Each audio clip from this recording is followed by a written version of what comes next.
Everything is everything. No one was happier than Vonetta and Fern to get off the bus for good. We weren't done traveling, but at least we'd be off the Greyhound.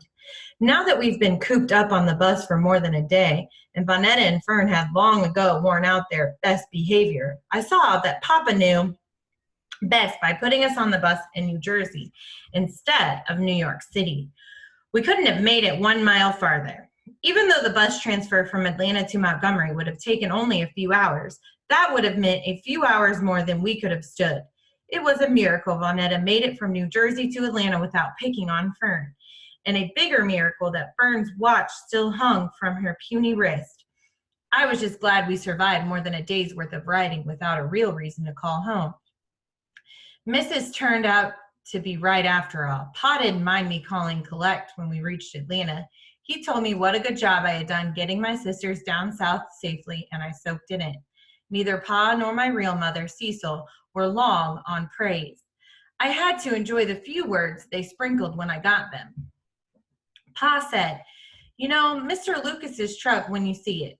"Yes, Pa," I said. "I know Mr. Lucas's truck when I see it," I repeated back for my sisters.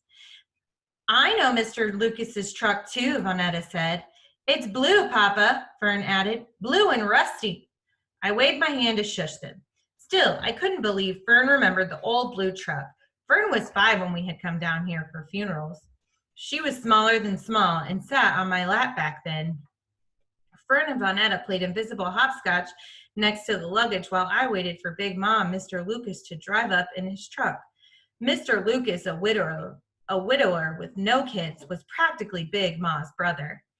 The Charles and Lucas homes had been standing within shouting distance from each other for more than 90 years. Mr. Lucas had always treated Big Ma's mother, Ma Charles, like she was his mother, and took care of things for our great-grandmother, especially when Big Ma had come to stay with us in Brooklyn. We still had to drive Big Ma's small yellow house that stood on about an acre of land just off the edge of Prattville proper in Ottawa County. I looked forward to seeing the big blue truck. Mr. Lucas was sure to bring us bags of unshelled pecans covered in sugar and salt, and maybe a few ripe peaches. Mr. Lucas and Papa always sang Old Man River and other songs on the porch in the evening. Mr. Lucas could dip his voice low to sing baritone and make us laugh. We welcomed his treats and attention. He was the closest thing to Grandpa we'd ever had. We didn't know Cecil's people, and Grandpa Gaither died the year Uncle Darnell was born, although Big Ma never talked about that. I was the first to see the old Ford truck riding up when Vonetta and Fern saw it and stopped in the middle of Fern's hopscotch turn. They began to do their praise dancing, glad that we'd soon see Big Ma and Ma Charles. If Big Ma could have seen them jumping and shouting, "Hallelujah," she would have given them a real reason to jump. But she would have gotten to me first for letting them carry on in public. The old truck bounced in the distance. When it was maybe 100 feet away, approaching slowly, I realized Mr. Lucas wasn't behind the wheel. The girls must have realized it also because they stopped praise dancing. Fern reacted to Vonetta, whose face stiffened with recognition. The truck came to an abrupt halt and lurched forward all at once. Uncle Darnell got out and came around. He stood with both hands on his hips and waited. He looked down before he looked up, but then he came toward us. I knew Vonetta was still angry over what he had done to us, but I missed him, maybe even more than when he'd been fighting in Vietnam. I knew he'd made us cry and made Big Ma cry and worry, and Pa hate him. But he was my uncle, and I had given up hurting from what he had done to us a long time ago. He was my uncle, and I couldn't stop running until I was hugging him. Bonetta's hurt hadn't dried up, and she hadn't forgotten a thing. She couldn't let go because she didn't get it. She couldn't see how our family was scattering piece by piece.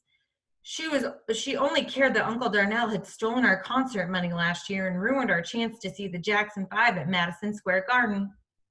It didn't matter to her that our uncle had gone to the Army hospital to get himself cleaned up and off drugs. You'd have thought she was Fern when she set eyes on Uncle Darnell, clenching her fists and banging them at her sides, ready to fight.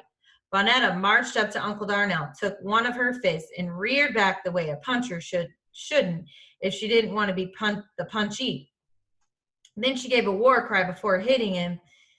Have it in the gut. She had been saving that up for months.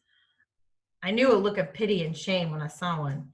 He took her punch and said gently, Vonetta, I hate you, you junkie, you thief.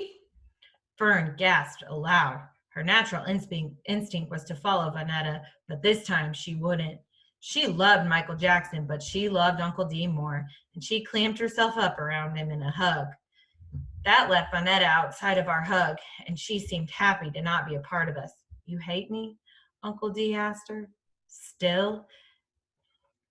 After he had sent us the Jackson 5 album by special delivery to make up from stealing from us, Vonetta showed her teeth like an animal. I hate you, she breathed short and heavy. I hate you. So you're not going to ride up front with me? He asked. Vonetta crossed her arms. Not full of sack full of candy. Fern looked at her like she was crazy. All right, in the back, Vonetta said. Oh, in the truck part where it's nice and bumpity-bumpy. Me too, Fern cried. There's a huge bag of chicken feed back there to rest against, Uncle D said. So, Vonetta said, she hadn't uncrossed her arms. Wait, if Uncle Darnell was hurt by Vonetta, he didn't show it. He lifted our luggage onto the truck bed, then took a blanket from the front seat, shook it, and spread it down next to the luggage. He lifted Fern up and into the truck. He went to lift Vonetta up, but she said, I can climb. I don't need your help. But she couldn't climb, and Uncle heaved her up into the truck bed next to Fern. No standing, no horsing around. His voice changed. He was serious. We can wave at all the people we pass, right, Uncle Darnell? You bet. I think he waited for Vonetta to add her 2 cents. The way she normally would have, Fern beat her to the first line. Vonetta stayed mum, arms crossed, chin pressed to her chest. He and I got into the cab, and we were off. Uncle D was different, older. He wasn't 21 yet, but he wasn't the way he used to be, singing, dancing, telling us stories about princesses in the tower or about the Arabian Night of Herkimer Street. The war had made him older, and the drugs. I didn't know if people could be fixed. The way they showed it in health films, commercials, and episodes on Crime Stories, drug turned you into something or someone else. Like an Old Yeller. Old Yeller was a good family dog who got hit by a rabid wolf while protecting the family. Then he became a mad dog, foaming at the mouth, and the only thing left to do was shoot him. When Uncle D came home from Vietnam, he became like a ghost, rattling his chin and moaning in the night. Then Pa said he had to leave our house. I glanced at my uncle, who knew I was staring at him. Knew it, but kept his eyes straight on the road. Uncle D, ask me what you want to ask. You're a grown man, right? Grown enough. He squirmed against the sun and tilted his head my way. Go ahead, Delphine. Ask. Are you all right? He knew what I was asking. Were drugs gone for good? Did he sleep and moan all night? Did his sniffling cold go away? And the hollering out in the night, was that gone too? Mostly. Mostly? Mostly wasn't enough for me or what I wanted to hear. He said, I did a lot of healing in the Army hospital, Delphine. Some on the way down here.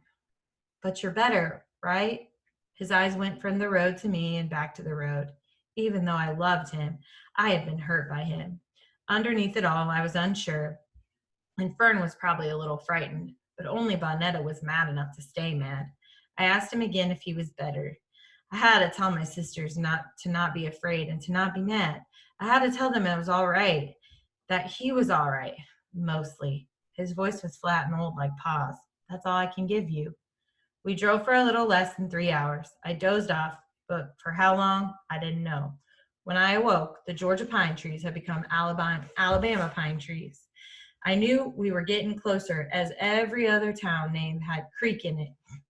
We passed this creek town only to enter that creek town. The memories of driving past trees, ponds, lakes, creeks, and rivers flooded back to me from the last time we had driven down 3 years ago. Ponds and lakes were in Georgia, rivers and creeks in Alabama. What did it matter? We were far from Brooklyn. Then Uncle Darnell began to sing Stevie Wonder's Uptight, Everything's All Right. But he jumbled the words and sang, Everything is Everything. That's how I knew my old Uncle D was still in there.